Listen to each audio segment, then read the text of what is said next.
The rock was cold enough to steal the heat from her bones. Cora's fingers, raw inside her worn woolen mittens, found the next hold by memory of what rock like this should feel like, not by sight. The wind was a blade against her cheek, shearing away warmth, carrying the scent of pine and high-altitude ice. Below, the world had flattened into a grey and white quilt of snow-dusted forest and the hard shadow of the orphanage grounds, a place that had held her and Agnes for 18 years. On her back, the knapsack shifted. A small, protesting murmur came from within, a vibration more than a sound, and she pressed her shoulders back against the stone for a moment, a silent reassurance. The weight was familiar, a living ballast she had carried for miles. Agnes was below her on the narrower ledge, her face a pale oval turned upward, trusting. Cora did not look down. She looked up, at the final 10 feet of granite that separated them from the lip of the forbidden ravine. The institution called it the Devil's Jaw, a place no child was to go, a place from which no one returned. They had cultivated the fear for a century, watered it with stories of wolves and disappearances. But fear was a currency, and Cora had spent all she had. She tested the next hold, a thin lip of stone slick with frozen mist. Her muscles burned with a clean, honest fire that was nothing like the dull ache of scrubbing floors or the sting of a matron switch. This was the pain of effort, not of submission. She pulled, her boot scrabbling for purchase, and for a half-second the world was only the scrape of leather on rock and the sucking emptiness at her back. Then her boot caught. Her body followed. She rolled over the edge onto a wide, flat expanse of wind-scoured stone, her breath coming in white plumes. She lay there, feeling the solidness of the earth, until the trembling in her arms subsided. She unslung the knapsack, unfastening the leather toggles. A head of bright orange fur emerged, followed by a pair of wide, green eyes. The cat, Marmalade, blinked at the harsh light, then gave a soft chirp of inquiry. Cora stroked his head, her touch gentle. She crawled to the edge and lowered the rope for Agnes. The cold of the stone was the cold of Superintendent Hemlock's office. It was a cold that had nothing to do with the weather. It lived in the polished wood of his desk, in the severe lines of the books on the shelves, in the very air of the room, which smelled of dry paper and authority. He had not raised his voice. He never did. His power was in his quiet certainty, the calm arithmetic he applied to human lives. He had opened the ledger, its leather cover worn smooth by the hands of his predecessors. His finger, clean and pale, had traced a line of black ink. Cora. Number 381. Agnes. Number 382. He spoke as if reading from a shipping manifest. You have reached the age of placement. The institution's investment in your upkeep is now to be repaid through productive service. He looked at Cora, his eyes the color of a winter sky. They held no malice, only a profound and terrifying absence of feeling. A position has been secured for you at the millinery in town. It is suitable work. You will be provided lodging. He paused, his finger moving to the next line. Agnes. Number 382. Her constitution is more robust. A more demanding placement has been arranged. The rail company requires laundresses for the Western expansion camps.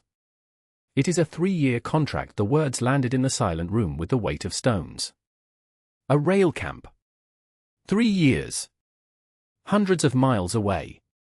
Cora had felt the blood leave her face. She and Agnes had never been apart for more than a few hours in their entire lives. They were two halves of a single defense, a closed circle against the world.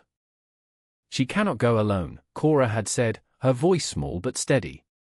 Hemlock had looked up from the ledger, a flicker of something, not annoyance, but mild surprise, as if a chair had spoken, in his eyes. It is not a negotiation. The decision is economical. Her labor value is higher in that placement. The arrangement is final. She will depart on the supply wagon Thursday week. He had closed the book then. The quiet thud of the cover had been a door slamming shut. That was 2 nights ago. The decision had not been made in panic. It had been made years ago, in the dark of the dormitory, in whispered promises that they would never be separated, that the numbers assigned to them would not be the final word. The plan had been a ghost, a half-formed thing they had built piece by piece from overheard conversations and scraps of forbidden knowledge. The Devil's Jaw. The place no one returned from. That was where they would go. Because returning was not the point. The ravine was not a jaw. It was a throat, a long, deep passage carved by an ancient river, sheltered from the wind that scoured the peaks. The air here was still and smelled of damp earth and moss. Great pines, older than the orphanage, older than the town, rose up on either side, their branches so thick they wove a ceiling that filtered the harsh sunlight into a soft, green luminescence. The ground was a carpet of shed needles, silencing their footsteps. Agnes walked beside Cora, her eyes wide, taking in the profound, living quiet of the place. Marmalade, now freed from the knapsack, trotted ahead, his orange tail a banner of exploration.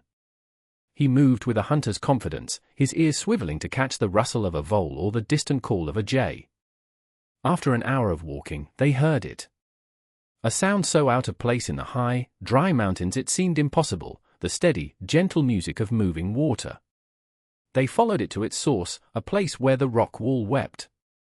A spring emerged from a fissure in the granite, not a trickle but a steady, clear flow, pooling in a basin of smooth stones before slipping away into the earth. The water was so clear they could see every pebble on the bottom. Cora knelt and dipped her hands into the pool. The water was achingly cold, purer than any she had ever tasted. It was clean. In a world where everything had been rationed, measured, and used, this water was simply given. They drank until their thirst was gone, then filled their canteens. Agnes trailed her fingers in the pool. They said nothing lived up here, she whispered, the words loud in the stillness. They said the ground was poisoned. Cora looked at the water, at the lush moss growing around the stones, at the vibrant life all around them. The stories had been a wall, built of words to keep them in. They found a shallow cave set back from the spring, its entrance screened by a curtain of ancient ivy. It was dry and deep enough to shelter them from any storm. They unpacked their meager supplies, 2 wool blankets, a small sack of hardtack, a tin of dried beef, a fire-starting kit, and a length of rope. It was everything they owned in the world.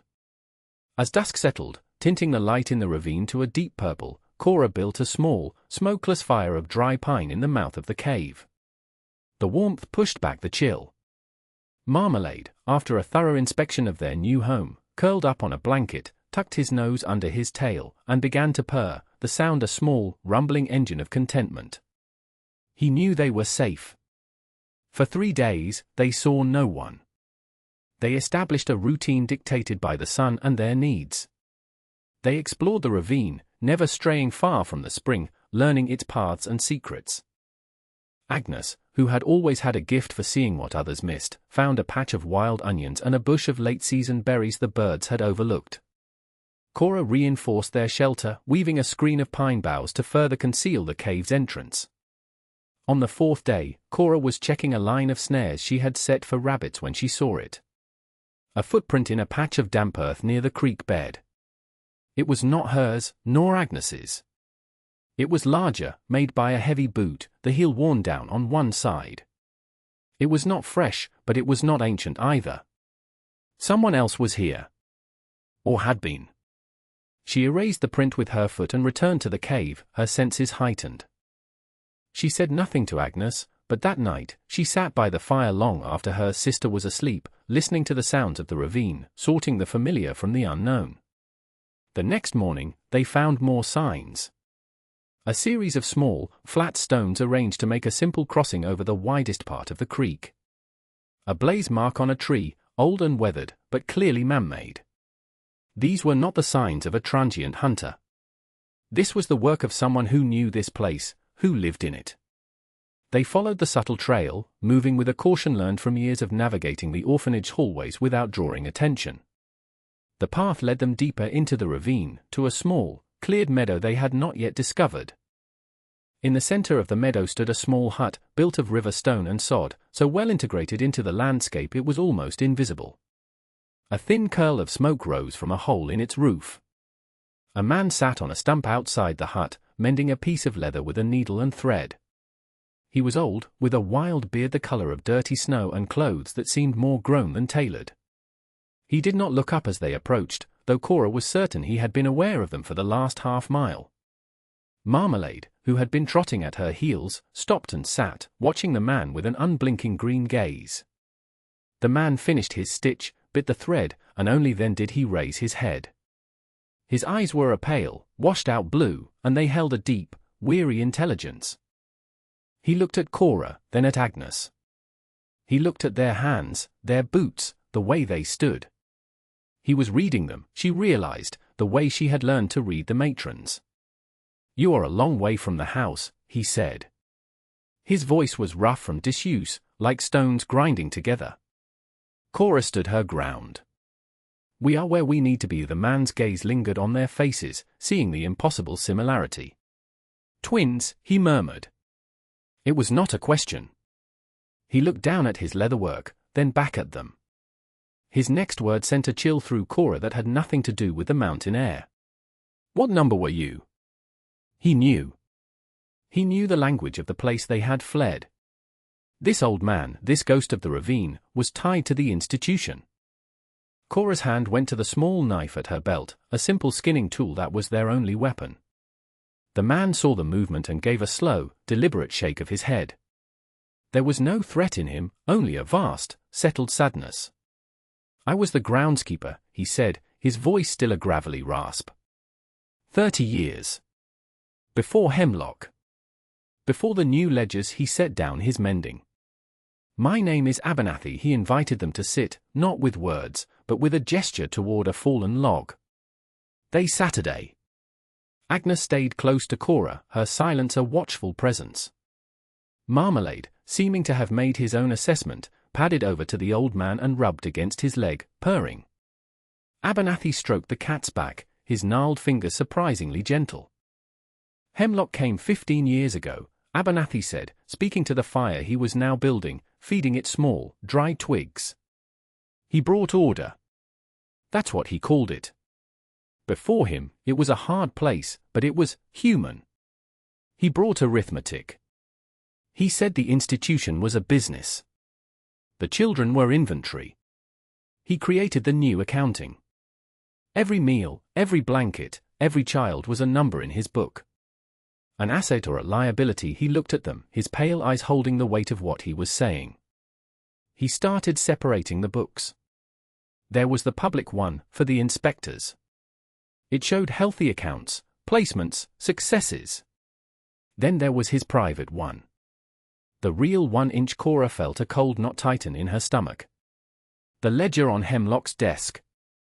He found discrepancies, Abernathy continued.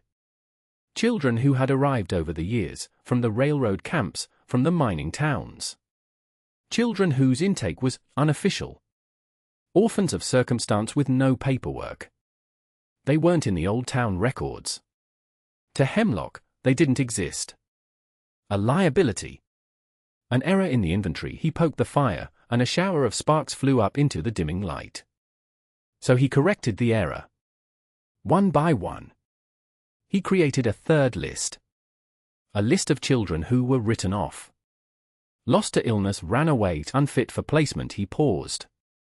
"I was supposed to burn the old intake logs. The ones from before his time.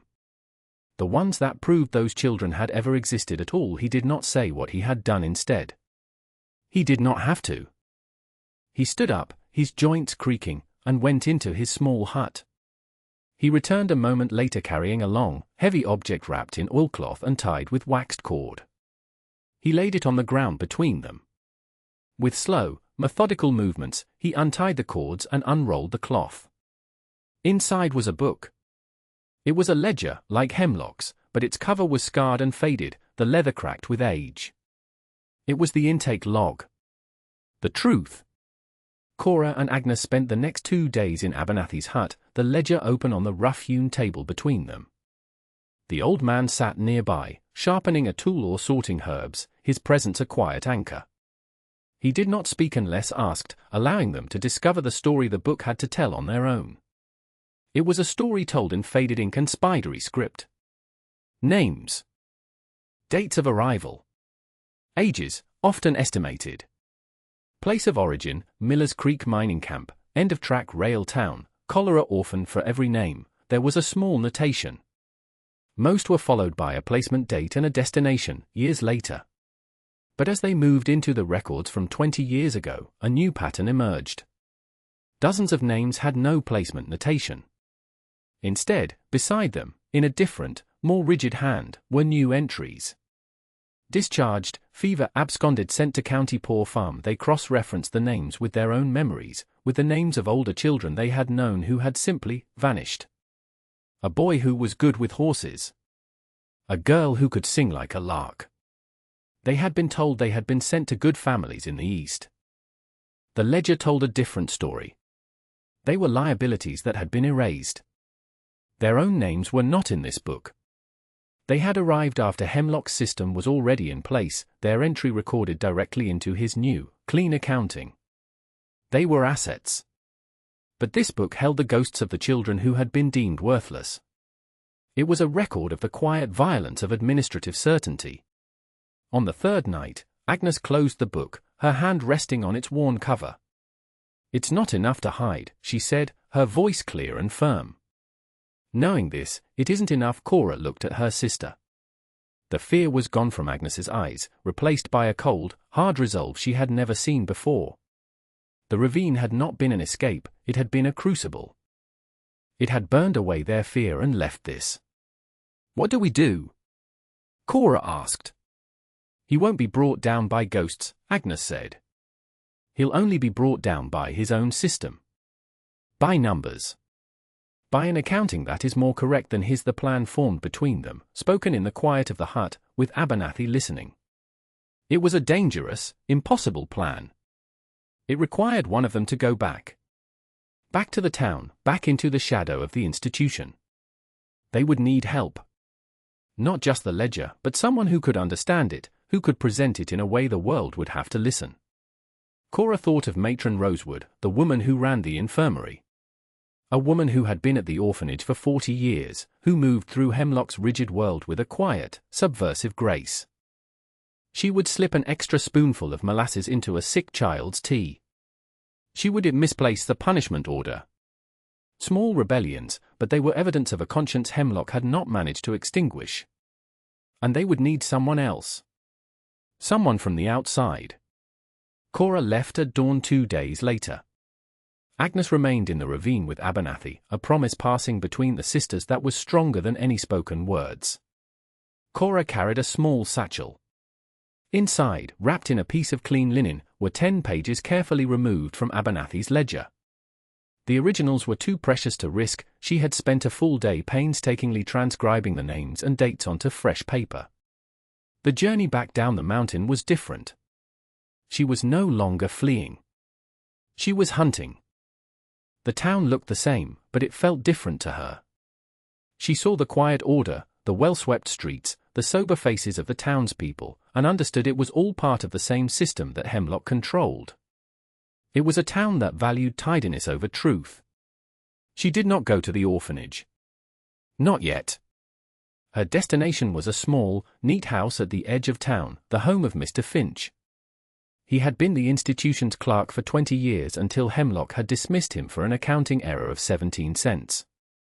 The town had pitied him, a man ruined by a trifle. But Cora remembered Mr. Finch.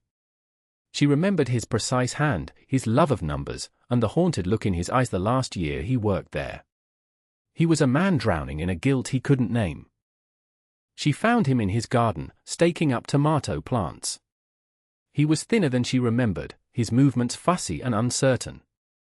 He looked up as she approached the fence, his eyes blinking in the sun. He recognized her, but couldn't place her. "Number 381, she said, using the old language. Cora recognition dawned, followed by fear. An orphan, here. It was a disruption. It was incorrect. "What do you want?" he asked, his voice a dry whisper. "I need you to look at some numbers," she said. She took the transcribed pages from her satchel and held them out. He hesitated, then took them, his fingers trembling slightly. He put on a pair of spectacles and began to read. Cora watched his face. She saw the flicker of understanding, the dawning horror, the way the blood drained from his cheeks. He knew the names. He knew the format. He knew the lie. He looked up from the pages, his face ashen. "Where did you get this?" "From the book you were told to burn." He staggered back and sat heavily on a garden bench. He held the pages as if they were poison. "He'll destroy me," he whispered. "He is already destroying children," Cora said, her voice flat and even. "His books are clean. His numbers are perfect. But they are wrong. You are the only one who can prove it." She let the silence hang in the air. She did not plead or threaten. She had simply delivered a fact. Mr. Finch stared at the pages, at the columns of names and dates, the architecture of a crime. He had spent his life in service to ledgers, to the simple, clean truth of arithmetic. And here was proof that the numbers he had tended had been used to tell the most profound lie of all. He folded the pages carefully, his movement slow and deliberate, the precision returning to his hands. He stood up.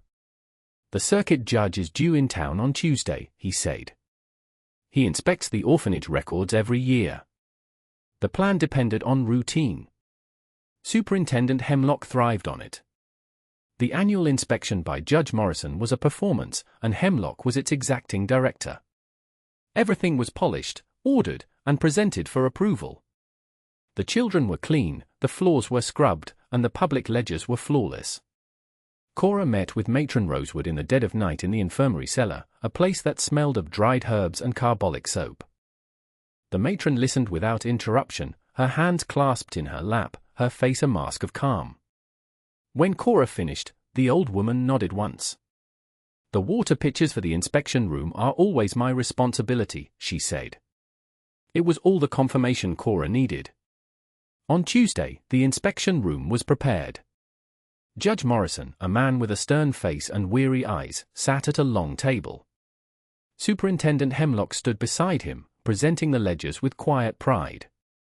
Mr. Finch sat in the public viewing gallery at the back of the room, a small, grey man holding a leather portfolio. Cora was not there. She waited in the alley behind the courthouse, her part in the plan complete. The performance began. Hemlock spoke of efficiency, of moral instruction, of productive outcomes. Judge Morrison nodded, turning the pages of the ledger, his expression unchanging. At precisely 10 o'clock, Matron Rosewood entered the room carrying a heavy tray with a large ceramic pitcher of water and several cups. As she approached the table, her foot seemed to catch on the leg of a chair. She stumbled, not dramatically, but with enough force to send the tray tipping. The pitcher smashed on the floor. Water and ceramic shards spread across the polished wood. For a single, breathless moment, Hemlock's perfect order was shattered. The judge started. Hemlock's face tightened with controlled fury. All eyes were on the mess on the floor. In that moment of manufactured chaos, Mr. Finch stood up.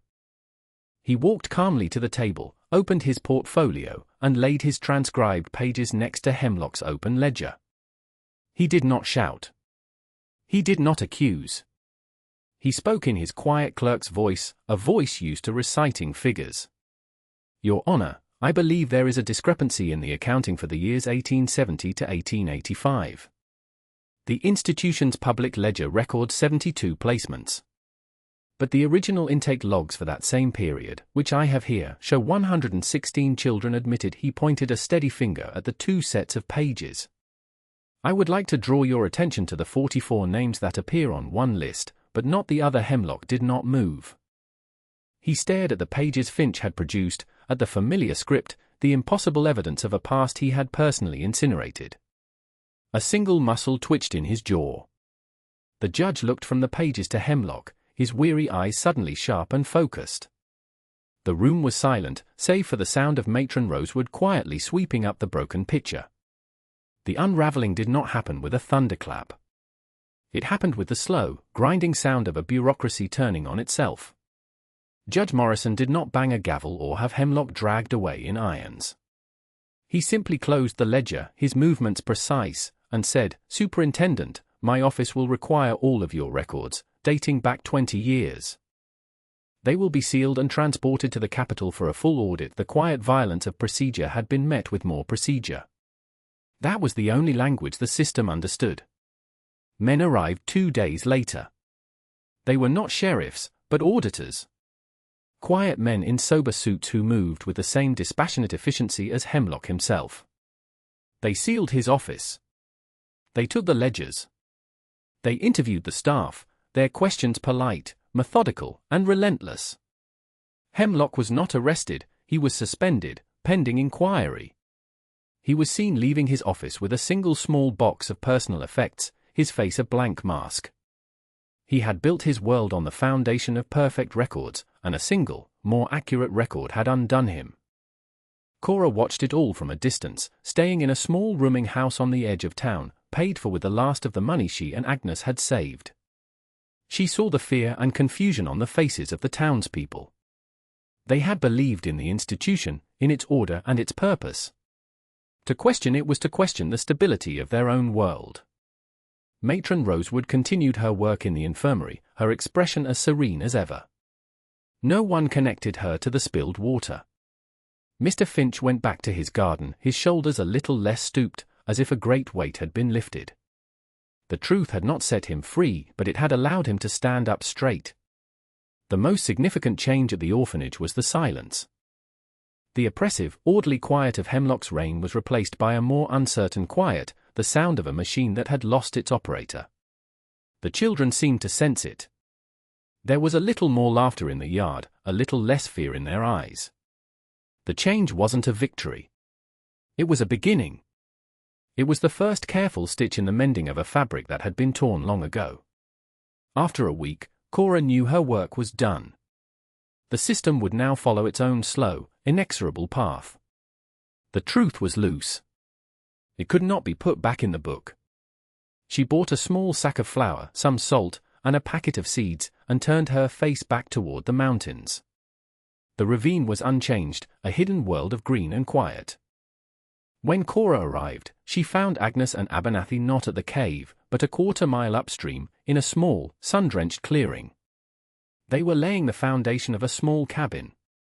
Agnes looked up as Cora approached, her face breaking into a smile that was brighter than anything Cora had ever seen. She was stronger, her body lean and hard from the work, her hands calloused. She was no longer a fugitive. She was a builder. Abernathy gave Cora a slow nod of welcome, his pale eyes crinkling at the corners. He was showing Agnes how to notch logs, his movements economical and sure. Marmalade, sleek and fat from a diet of mountain voles, trotted over to greet Cora, rubbing against her legs with a proprietary air. He was home. That evening, sitting by their fire, Cora told them what had happened. She spoke in a low voice, detailing the auditors, the sealed office, Hemlock's quiet departure. When she finished, Agnes was silent for a long time, looking into the flames. "So he's not in jail," she said finally. "No," Cora said. "It doesn't work like that. The men who took the books, they were just like him. They care about the numbers being right." That's all. Agnes nodded, a slow understanding dawning on her face. "So we didn't beat him. We just corrected his math." Yes, it was a quiet resolution, without triumph. Their victory was not in his punishment, but in their own freedom. It was here, in the clean air, in the solid weight of the stones they were lifting, in the taste of the pure water from the spring. They had removed themselves from the ledger entirely. They were no longer numbers. The next morning, Cora picked up an axe and began to work alongside her sister. The rhythmic thud of the axe against wood was a new kind of accounting, a measure of their own strength, their own future. They were not just surviving. They were building a life, one log at a time. The world they were creating had no numbers, only their names. Cora. Agnes. It was enough. It was everything.